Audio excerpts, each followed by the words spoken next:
안녕하세요. 아이의 미래를 바꾸는 아미쌤 김성원입니다. 오늘 그림책으로 만나는 글쓰기에서 소개할 책은요. 베라 윌리엄스 작가의 엄마의 의자입니다. 이 책은 칼데꽃 안어상을 수상하기도 했는데요. 네, 소소한 일상에서 벌어지는 이야기를 통해서 여러분에게 많은 메시지를 주는 책이라서 선정을 했습니다. 자, 친구들에게 엄마 하면 떠오르는 말들이 무엇이 있을까 이야기해보라고 했더니 긍정적인 이야기보다는 부정적인 표현들도 많이 있더라고요. 그래서 이 엄마의 의자라는 책을 참으로 잘 선정했구나. 부모님께서 사실은 아이들을 양육하고 키우고 뭐 이런 과정에서 어려움이 많은데 단순히 아이들은 나에게 어떤 피드백을 주었는지 어떤 모습으로 엄마가 대해줬는지에 대해서 많이 생각을 갖고 있더라고요. 그래서 보여지는 것보다는 훨씬 더 큰 사랑, 그런 것들을 느낄 수 있는 걸 이번 기회에 알아보도록 하기 위해서 이 책을 살펴보도록 하겠습니다. 네, 표지를 보고 질문을 한번 해보는 것도 좋겠죠? 네, 지금 파란색으로 되어 있는데요. 이곳은 어디일까요?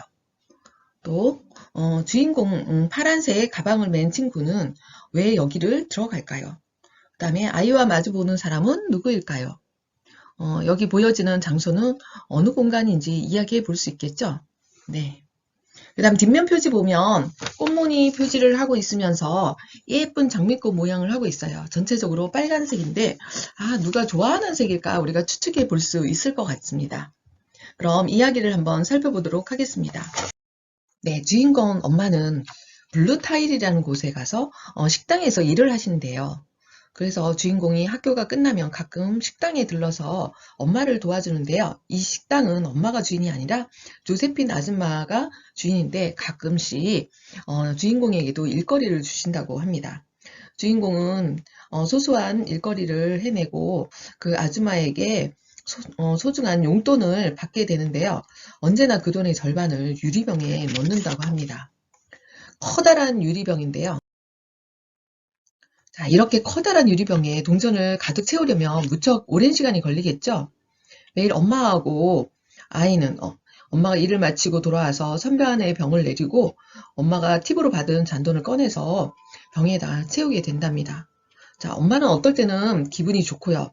어떨 때는 지쳐서 그냥 돈을 세는 것도 보지 않고 잠들어 버리는 격도 있다고 합니다. 어, 아무튼 주인공은 이 매일매일 반짝이는 동전들을 하나도 남김없이 유리병 속으로 넣게 되는데요. 여러분도 무엇인가 이렇게 모아본 적 있어요. 그리고 기다려본 적도 있는데 이 친구도 이 병에다가 동전을 모으고 있는데 무엇을 위해 모을 수 있는지 뒷이야기 한번 살펴보도록 합니다.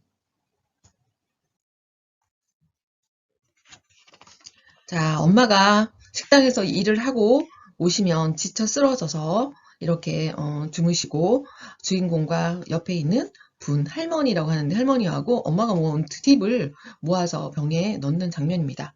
엄마가 잠자는 장면을 보면 몹시도 피곤한 모습을 볼 수 있는데요. 네, 의자는 많이 불편한 것 같아요. 그리고 집안 구석구석 물건들을 보면 넓고 쾌적한 것보다는 불편하고 조금 소박한 살림살이도 보여집니다.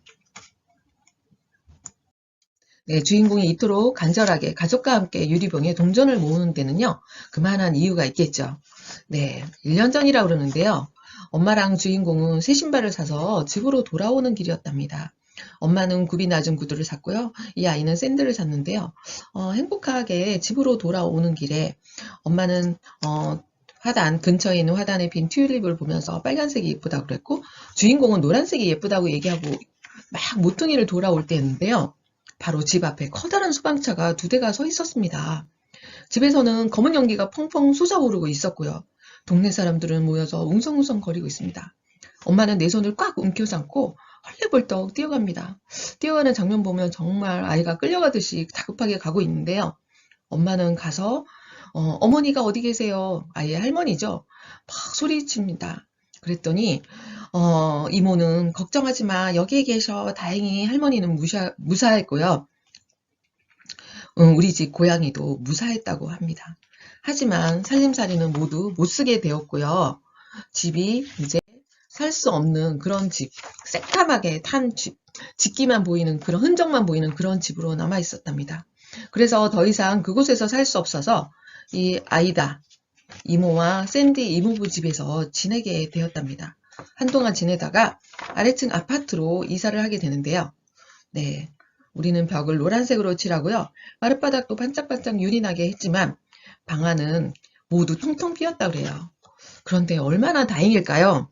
새로 이사하던 날 이웃 사람들이 너도 나도 집기를 가져와서 이 친구들에게 주는 거예요. 건너집 앞집은 식탁과 의자 3개를 주었고요. 옆집 할아버지는 침대를 주셨고 우리 할아버지는 아름다운 양탄자, 이모는 빨간 무늬가 있는 커튼을 만들어 주셨다고 합니다. 그 다음에 조세핀 아줌마는 냄비와 프라이팬, 접시들도 주었고요. 내 사촌은 자기 곰인형을 내게 주었답니다. 할머니와 엄마는 너무 감탄했죠. 모두들 이렇게 인정이 많으신지 정말 뭐라고 감사의 말씀을 드려야지 모르겠다고요. 만약 주인공 가족에게 이웃들이 없다면 주인공은 어떻게 살았을까요? 참으로 궁금하기도 하지만 우리가 예측해 볼 수 있겠죠. 어떻게 살았는지. 그러다가 이제 빈병에 돈을 다 채웠습니다. 커다란 소파도 의자도 마련하지 못했지만 엄마가 일을 마치고 돌아오면 늘 발이 아프다고 하고 무거운 발을 올려놓을 데가 없다고 생각해서 자, 아이와 할머니, 어머니는 빈병에 가득 동전을 모으기 시작했는데요. 드디어 다 모았답니다. 유리병은 내 힘으로 들 수 없을 만큼 무거워졌고요. 꽉 차게 되자 주인공 엄마는 이 동전을 분류해서 은행에 가서 10달러 지폐로 바꾼 다음에 버스를 타고 시내로 의자를 사러 갔습니다. 자, 가구점을 4군데나 돌아다니면서 드디어 마음에 드는 의자를 찾아냈습니다. 네.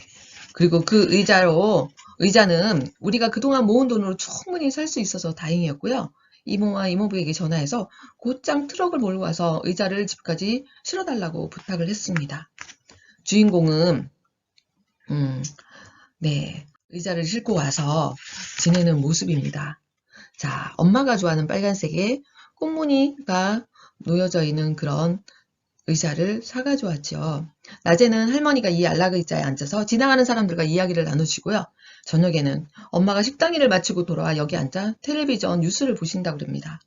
그 다음에 저녁을 먹은 다음에는 때가 엄마랑 같이 이 의자에 앉아서 내가 잠이 들면 엄마는 나를 안은 채 발을 뻗어 불을 끌 수 있답니다. 네, 가족이 편안하고 안락한 모습을 보이는 그런 의자이죠. 이야기 들어보면 어땠나요? 이 주인공 가족이 집에 불에 나서 모든 것들을 태우면서 암울한 그런 시간도 있었지만 이웃 사람들의 도움과 가족이 함께 똘똘 뭉쳐서 행복하게 뭔가를 해결하기 위해서 노력하는 모습도 보이고요.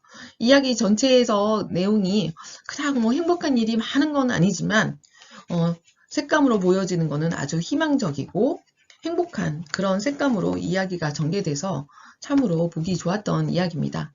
여러분도 이야기를 꼭 한번 책을 가지고 큰 소리로 읽어보고 주인공의 모습, 엄마의 모습 한번 표정도 살펴보는 것도 좋을 것 같습니다. 네, 이야기를 다 읽었다면 가장 기억에 남는 장면 한번 이야기해 볼까요? 여러분은 어떤 장면이 가장 기억에 남았나요? 선생님은 주인공네 집에 불이 나서 모든 것들이 다 타버리고 새까맣게 변해버린 집안의 모습을 들여다보는 가족의 장면입니다. 가족들의 마음이 어땠을까? 정말 하늘이 무너지는 것처럼 한숨이 나오고 힘들었을 텐데, 그죠? 표정을 보면 비장한 모습을 하고 있어서 이 장면도 마음에 들었고요. 또 이 가족이 살 곳을 새로 만들어서 이사를 가는 날 이웃 사람들이 모두 한마음이 돼서 자기 집에서 물건을 가져와서 이 주인공네 집에게 전달해 주는 장면입니다. 따뜻한 마을의 모습이죠. 네, 어떤 사람이 어디 공경에 처하거나 그러면 외면하지 않고 모두가 걱정해주고 도와주는 모습이 보여서 참으로 기억에 남았습니다. 네, 이야기를 또 다 읽었다면요. 간단한 사실 질문도 한번 풀어보도록 해보세요. 내 사촌은 나에게 무엇을 주었나요? 고민형 주었죠. 뭐 특별한 물건을 줄 수 있는 상황은 아니니까 자기가 가진 물건 중에 소중한 물건 고민형을 준 것 같아요. 네. 질문 나누기를 해보았으면 생각 나누기 한번 해봅니다. 병에 동전을 모을 때 이 주인공 아이는 어떤 생각을 했을까? 네. 어, 간절한 마음이 동전에 보여지고 있는데요. 사실은 동전은 금방 모여지는 게 아니라 시간이 걸리지만 그 걸리는 시간 내내 엄마를 생각한다는 거, 할머니를 생각한다는 거. 참으로 뿌듯하고도 기쁜 마음을 가지고 그 동전을 모았을 것 같아요. 그리고 다 모아서 자기가 원하는 물건을 사서 너무나 행복했는데요. 이 아이는 의자를 사지 않을 때도 마치 의자를 산 것처럼 행복한 생각을 했지 않을까 생각이 들었답니다. 이웃 사람들이 주인공 가족이 이사 갈 때 살림살이를 많이 가져다 주었는데요. 만약 이웃 사람들이 도움이 없었다면 어떻게 지냈을까요? 네, 화재가 나서 이 가족은 너무나도 힘든 시간을 보낸답니다. 첫 번째는 이모네 가족이 도와줬고요. 새로 이사 갈 때는 사실은 넉넉지 않아서 물건을 다 살 수 없을 때 하나씩 가져다 줘서 살림살이를 이렇게 맞추는 그런 과정이 나오는데요. 이웃 사람들이 이렇게 나를 잊지 않고 외면하지 않고 소중히 여긴다는 걸 알게 되면 힘이 많이 날 것 같아요. 사실은 어떤 상황이 벌어진 그 빚어진 절망적인 상황보다는 마음으로 많이 다쳐서 좌절하고 포기하는 경우도 많다는데 이렇게 좋은 에너지를 주는 이웃 사람들이 이렇게 있다면 정말 희망차고 힘이 솟는 그런 장면이라고 생각이 든답니다. 꿈꾸던 의자를 사와서 엄마와 함께 앉았을 때 아이의 마음은 어땠을까? 엄마의 마음은 어땠을까? 네, 아이는 마음이 편했을 것 같죠. 엄마가 늘상 불편한 의자에서 쉬고 있을 때 마음이 아팠을 텐데 아, 이제 우리 엄마가 편히 쉴 수 있구나 하면서 엄마에 대한 걱정을 놓을 수 있었을 것 같고요. 엄마도 많은 좋은 물건은 없지만 내 마음에 드는 의자를 놓고 그곳에서 내가 편히 쉴 수 있어서 정말 행복하다고 느끼지 않을까 생각이 든답니다. 네. 뭐 가족이 큰 재난이 있었던 이야기가 있으면 가족끼리 한번 이야기해 볼 수 있겠죠. 뭐 부모님하고 나하고에게 거리감도 있고요. 부모님이 어린 시절이나 이때까지 살아오면서 있었던 어려운 점들을 한 가지씩 얘기하면서 아, 우리 부모님은 이런 상황에서도 잘 살아오셨구나를 느낀다면 주인공 어린아이지만 우리 친구들 얘기하는 친구들도 어리지만 아, 이렇게 어려울 때는 힘을 내고 모두가 함께 노력을 해서 극복하면서 행복한 시간을 가질 수 있구나를 알게 될 수 있을 것 같아요. 자, 그리고 지금 현재 나와 가족이 이루고자 하는 소망이 있다면 무엇이 있는지 한번 각각의 가족끼리 이야기한다면 얘기해보는 거 좋겠죠. 나는 어떤 소망이 있어요. 선생님은 지금 딸이 호주에 있어서 많이 보고 싶거든요. 그래서 빨리 한국에 돌아와서 함께 지냈으면 하는 소망이 있답니다. 여러분도 소망 한번 이야기해 보시고 그 소망을 이야기하면서 더욱더 그 소망을 향해서 달려가고자 하는 의지를 한번 만들어 보는 것도 좋겠습니다. 네. 생각 나누기도 해봤는데요. 좀 더 심층적으로 한번 이야기도 나눠볼게요. 내가 이웃이 되어 주인공 가족에게 물건을 준다면 무엇을 주고 싶은가요? 네, 이 부분은 아이들이 할 말이 많아서 막 손을 도는데요. 네, 선생님, 이런 물건 줬으면 좋겠다 하는데 저는 책을 아이들에게 읽어줬는데도 아이들이 너무나도 관찰력이 뛰어난지 이 가족에게는 냉장고가 필요해요 하는 친구 있더라고요. 냉장고가 없다면 뭐 시원한 물도 마실 수 없고요. 음식을 보관할 수 없기 때문에. 그리고 어떤 친구는 할머니도 연세가 많으시고 연로하시니까 빨래도 할 수 없어서 세탁기가 필요한 것 같아요. 또 어떤 친구는 이 가족들이 행복한 느낌을 느낄 수 있도록 디퓨저를 갖다 주거나 꽃을 가져다 줄 것 같아요. 꽃을 보면 행복한 생각이 들기 때문에요. 저도 꽃을 받으면 사실은 약간 꽃값이고 시들어버리는 것 때문에 좀 그렇지만 받을 때는 너무나도 행복한데 꽃을 선물해 주고 싶다는 친구들도 있더라고요. 그 다음에 또 주인공이 공부를 좀 열심히 할 수 있도록 내가 갖고 있는 책 중에서 가장 재밌었던 책을 전달하고 싶어요. 아이다운 선물을 준비하는 그런 아이들도 있더라고요. 여러분은 어떤 물건을 주면 좋을까 한번 생각해 보는 거 좋겠죠. 어려움을 극복하기 위해서 필요한 마음은 무엇이라고 생각하나요? 덕목이죠.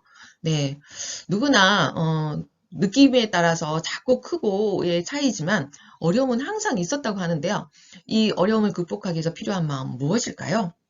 네, 희망이라고 하는 친구도 있더라고요. 네, 어렵지만 조금 지나면 좋은 시간이 올 거라고 희망을 가지고 행동에 옮긴다면 빨리 어려움을 극복하는 데 쉬울 것 같다고 하는 친구도 있고요. 서로 사랑하는 마음이라고 하는 친구도 있더라고요. 서로 사랑하면서 어려움을 극복하는데 의지로 해결할 수 있다고 사랑하는 마음을 전달해주고 너에게는 충분히 잘할 수 있다고 격려하는 그런 마음이라고 했고요. 뭐 사랑하고도 비슷하긴 한데 협동하는 마음, 혼자 어떻게 해보고 혼자 결정하는 것이 아니라 서로 의지하면서 이야기도 나누고 어려움을 극복하는 데 도움을 받을 수 있도록 서로 힘을 합치는 협동하는 마음이라고 하는 친구들도 있었어요. 그리고 또 어떤 친구는 용기라고도 하는 친구 있죠. 네, 어려움에 부딪히면 사실은 좌절하기 싫고 포기하기 싶은 마음이 더 간절한데 이럴 때일수록 용기를 내어서 자기 자신을 격려해 줘야 된다고 이야기하는 친구도 있었습니다. 네, 다음에 이야기 나눌 거는 이 가족들에게 새로 산 의자는 어떤 의미가 있는 걸까? 비유적인 표현을 한번 해보는 건데요. 엄마의 의자는 무엇이다? 한번 규정을 해보는 거죠. 뭐 구체적인 단어를 떠올려도 되고요. 덕목을 떠올려도 되고 엄마의 의자는 어떤 친구는 사랑이다. 엄마의 의자는 뭐 가족이다.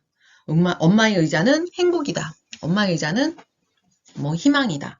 뭐 이렇게 얘기하면서 이야기하는데요. 뭐 이렇게 비유적인 표현만 이야기하는 것이 아니라 왜 그렇게 생각했는지 이제 엄마의 의자는 사랑이라는 친구는 이 의자를 마련하기 위해서 가족들이 모두 유리병 속에 동전을 모았잖아요. 모으면서 서로를 사랑하는 마음을 이렇게 알아가는 과정이었기 때문에 사랑이라고 한 친구도 있고요. 엄마의 의자는 희망이다. 네, 가족이 무엇인가를 해결하려고 이렇게 의자를 해결하려고 커다란 유리병 속에 동전을 모았던 것 때문에 희망적인 생활을 할 수 있었다고 이야기하는 겁니다. 그래서 비유적인 표현 한번 해보면 좋을 것 같아요. 이유도 꼭 말해보면 좋겠죠? 네, 이야기를 다 나눠보았습니다. 그러면 간단한 글쓰기 해보죠. 간단한 책 소개미, 줄거리, 읽은 소감까지 한 문단으로 글을 써보고요. 가장 기억에 남는 장면은 무엇인지, 왜 그렇게 생각했는지 이유도 충분히 쓰고, 이유에 더 보충할 것이 있다면 근거도 여러분이 한번 같이 써보면 좋겠습니다. 그 다음 이웃 사람들이 한 행동에 대해서 나는 어떻게 생각했는지 나의 생각에 대해서 한번 정리해보고 이유도 말해보고요. 엄마의 의자는 뭐뭇이다. 비유적인 표현해보고 그 까닭, 왜 그렇게 생각했는지 이야기해보는 것도 글쓰기에 많이 도움됩니다. 이렇게 네 가지로 여기 소개해드렸는데요. 네 가지를 다 쓴다면 네 개의 문단이 이루어질 수 있지만 뭐 두 개의 문단 정도라도 여러분이 글쓰기 하면서 글을 나름대로 정리하는 그런 습관을 꼭 들여봤으면 좋겠습니다. 오늘 베라 윌리엄스가 글을 쓰고 그림을 그린 엄마의 의자에 대한 이야기를 나누어 보았습니다. 평범한 일상이고 한 가정의 이야기를 통해서 우리가 가족의 그 다음에 이웃 사람들의 모습을 통해서 사랑을 따뜻하게 느끼고 이 가족이 힘을 내서 살아가는 그런 이야기를 살펴보았는데요. 네, 어땠나요? 도움이 되셨다면 구독과 좋아요 꼭 눌러주시기 바랍니다. 감사합니다.